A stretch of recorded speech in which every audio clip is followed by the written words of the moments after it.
Hello साथीहरू, के गर्दै हुनुहुन्छ बिहान पख तपाईहरू? म चाहिँ मेरो फुललाई पानी लाउँदैछु। मेरो फुल कोपिला लागेको पनि निकै भयो, तर अलिक फुल्न थालेको छैन। फुल्दैछ, पानी हाल्दैछु। यस्तै छ बिहानीको काम। आजको मेरो सुरुवातमा फुलमा पानी लगाउँदैछु। यो मेरो फुल चाहिँ फुल्न लागेको छ। यिनीहरू चाहिँ कोपिला मात्रै बस्दैछ।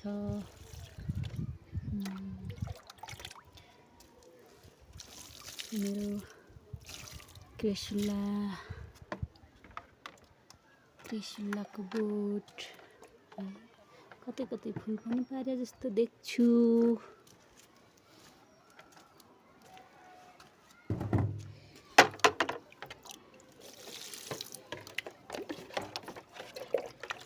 फुल रोपेपछि, फुल गोडमेल गरेपछि पानी लाउनु पर्यो। फुलसँग रमाउने मान्छेलाई बिहानदेखि बेलुकासम्म फुल फुलेको आनन्द लाग्छ। बिरुवा सानो रोपेर ठुलो बनाइन्छ। त्यही भएर मेरो फुलमा पानी लगाउँदैछु साथीहरू। खासै राम्रो त छैन, तैपनि धेरै मेरो बिहानदेखि बेलुकासम्म परिश्रम गएको हुन्छ यो फुलमा। अनि हौ कसैले चुटाउला, कसैले टिप्ला भनेर रुँगिराख्छु। रुँदै साथीहरू हेर्नु न, यसरी भाँचिदिन्छ फुलको टुप्पो। कोपिला यसरी चुटाइदिन्छन्, के गर्नु र, यसरी चुटाइदिइहाल्छन्। तैपनि फुलाउने प्रयास चाहिँ जारी छ मेरो। यस्तै छ, गाह्रो छ हौ। फुल भन्ने चिजलाई जोगाउन चाहिँ गाह्रो हुने रहेछ साथीहरू। किन फुल फुलेपछि सबैलाई मनपर्छ, त्यही भएर चुटाइदिइहाल्छ नि त। अब यसलाई कसरी गोडमेल गर्ने, कसरी रोप्ने भन्ने पो कसैलाई थाहा हुँदैन त। फुलेको फुल त हामी सबैलाई जो कोहीलाई पनि मनपर्छ। हाम्रो बानी छ फुल देखेपछि चुटाइहाल्ने। त्यही भएर फुल फुल्यो कि चुटाइदिइहाल्छन्।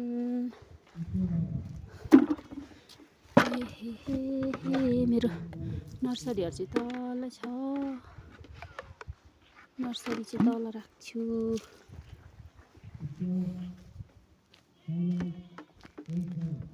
यस्तै छ, यहाँ पनि सबै मरिसक्यो, भिजाउनु पर्ने। गाह्रो छ, एकजनाले धेरै फुलहरू रोप्नु पनि गाह्रो छ हौ, गाह्रो। तलको छ, गाह्रो छ हजुर, गाह्रो छ।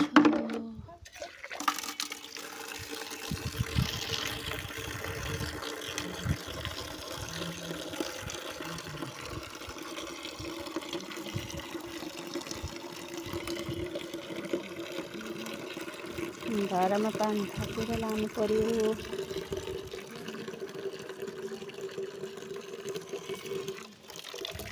फुललाई हुर्काउनु, सानो बिरुवा ल्याएर ठुलो बनाउनु, गोडमेल गर्नु गाह्रो छ नि हौ साथीहरू। हेर्दा पो फुल फुलेको देखिन्छ त, कति गाह्रो, कसरी जोगाउनु गाह्रो छ भन्ने त फ्लावर प्रेमीलाई मात्रै थाहा हुन्छ नि, फ्लावर लभरहरूलाई। एउटा यसरी हाँगाहरू भाँचिँदा छुटिँदा कति माया लाग्छ, त्यो पनि फ्लावर प्रेमीलाई मात्रै थाहा हुन्छ। पानी लगाउँदै अब चेता झऱ्यो। मेरो सिपफुल पनि 2 महिना अगाडि नै रोपेको, अब चाहिँ हल्का फुल पार्दैछ। सिनेरिया पनि कोपिला लाग्न सुरु गर्दैछ। छैन हौ फुलहरू खासै राम्रो त, तैपनि यसो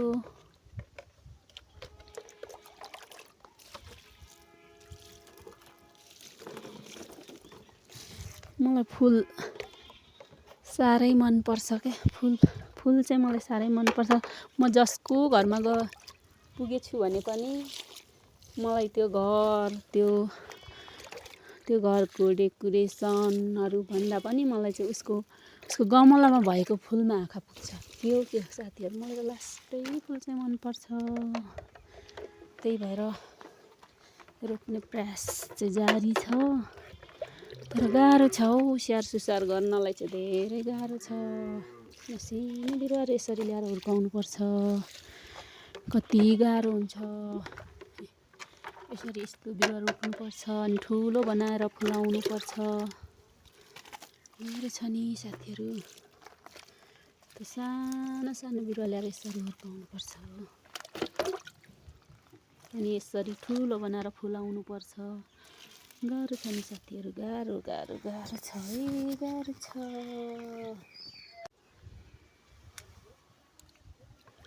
हिजाउँदै घर वरिपरि अब चाहिँ म पछाडि पुग्न लागेँ। मेरो भर्खर सिनरियाको बिरुवाहरू मैले नर्सरी गरेको भर्खरै, मेरो भर्खर नर्सरीबाट निकाल्दै गरेको। मैले चाहिँ हाँगाको नर्सरी गरेको थिएँ।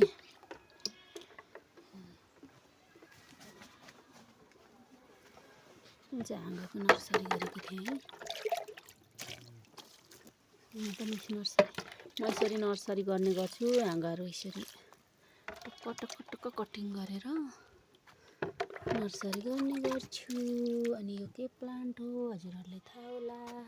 खोइ यो के प्लान्ट हो भन्दा यो चाहिँ स्नेक प्लान्ट भन्दा होइन साथीहरू, यो के प्लान्ट हो है, मलाई खासै त्यति फुलहरूको नाम चाहिँ आउँदैन छ। अब खन्ने बेला भयो। आलु चाहिँ मरे पनि फलेछ फल्न चाहिँ। अब यहाँदेखि मुनि भ्यू हेर्दै जानुहोस्। स्कुलको ग्राउन्ड बन्दैछ, निर्माण हुने क्रम जारी छ। 11 साइजको ग्राउन्ड बन्दैछ है साथी। हाम्रो स्कुलको ग्राउन्ड चाहिँ यता बन्दैछ। बिचरा आलु सुकेर पानी ल्याउन नसकेर कस्तो भएको छ। तोरीहरू, रोड छ अनि तल ग्राउन्डको आधा भाग देखिँदैछ। तोरीको भ्यू चाहिँ सब दाना लगाइसकेको छ। यस्तो देखिँदैछ है। फुल फुलेको हुँदा चाहिँ राम्रो देखिन्थ्यो। बिचरा मटर पानी नपाएर पानी लाउनु पर्ने। पानीको मुहान टाढा भएकोले ल्याएको छैन साथीहरू। हेर्नुहोस् त मेरो मटर आलुहरू कस्तो भइरहेछ। मरौँ कि बाँचौँ के गरौँ भइरहेछ।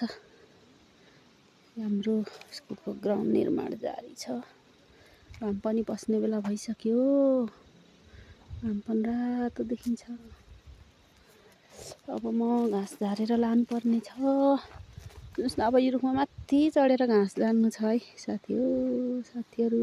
यस्तै छ। दिन त बिताउनै पर्यो आफ्नो काम कार्य गरेर। हेलो साथीहरू, म चाहिँ आज आलु खन्नु गएको है। आलुको हालत यस्तो छ। अलिकति खनियो, अघि खनेको छैन। यसपल्ट आलु फलेन छ, हालत छ आलु। अब चाहिँ घर जाने बेला भयो साथीहरू। अब आलु बोकेर घरतिर लाग्नु पर्ला। गाई आलु खनियो। अब आलु खनिसकेर यो घाँस पनि लगेर चाहिँ हामी घर जाने। हेलो गाइज, अब चाहिँ घाँस आलु लिएर घरतिर लाग्यो। अब घरमा पनि अलिकति काम छ। घरको पनि केही कामहरू जोड्ने छु। यस्तै छ। आज फर्किँदैछौँ आलुको भारी बोकेर। आफू पछाडि अगाडिको देखाइरहेको छु साथीहरू। घरतिर लाग्दैछौँ। साह्रो छ हौ, गाह्रो छ। घाम पनि पस्न लाग्यो। घरमा पनि अलिक काम छ। निकै म घरको काम पनि है जोड्ने छु साथीहरू।